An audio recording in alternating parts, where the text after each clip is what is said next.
Hi, நம்ம இப்போது vinegar pickle பண்ணலாம். இது வந்து ஷவர்மாக்கு, கிரில்டு சிக்கன், அப்புறம் தந்தூரி, எல்லாத்துக்கும் ரொட்டி, எல்லாத்துக்கும் சைட் டிஷ்ஷாக சூப்பராக இருக்கும். நான் கேரட், குக்கும்பர், chow-chow, பச்சை மிளகாய் எடுத்திருக்கேன். 2 கப் வாட்டர் எடுத்திருக்கேன். நான் ஒரு பாட்டிலுக்கு தான் ஊற்ற போகிறேன். அதனால் அதுக்கு நிறையிற அளவுக்கு தண்ணி இருந்தால் போதும். 2 ஸ்பூன் சால்ட் போட்டிருக்கேன். சுகர் வேணாலும் ஆட் பண்ணிக்கலாம். 1 ஸ்பூன்.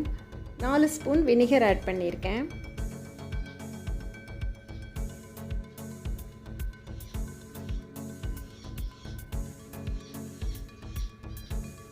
இந்த தண்ணி நல்லா பாயில் ஆகி எல்லாமே டைல்யூட் ஆன உடனே அதை நல்லா கொஞ்சம் ஆற வச்சுட்டு வெதுப்பான இருக்கிறதுல எல்லா வெஜிடபிளையும் பீல் பண்ணி எடுத்துக்கோங்க. இந்த மாதிரி நீள ஸ்லைஸ் போட்டு சின்னதாக கூட வேணும்னா போட்டுக்கலாம்.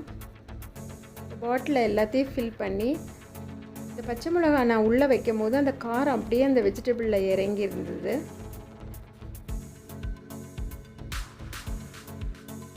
அந்த காய்கறி எல்லாம் நிறையிற அளவுக்கு தண்ணி இருக்கணும். வெளியிலையும் வைக்கலாம், ஃப்ரிட்ஜ்லேயும் வச்சுக்கலாம், கெட்டு போகாது.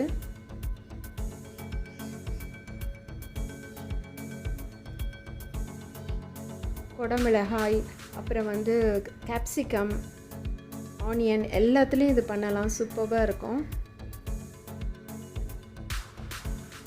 நல்லா நிறையிற அளவுக்கு ஊற்றிட்டு அதை லாக் பண்ணி வச்சுருங்க.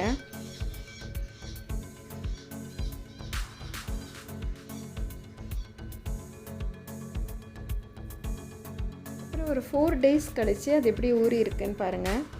நல்லா அந்த காரம் இறங்கி இருந்தது. உப்பு, காரம், அந்த வினிகரோட டேஸ்ட் எல்லாம் இறங்கி சூப்பராக இருந்தது.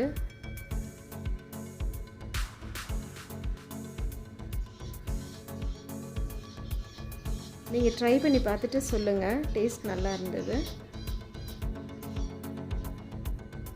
தேங்க்யூ.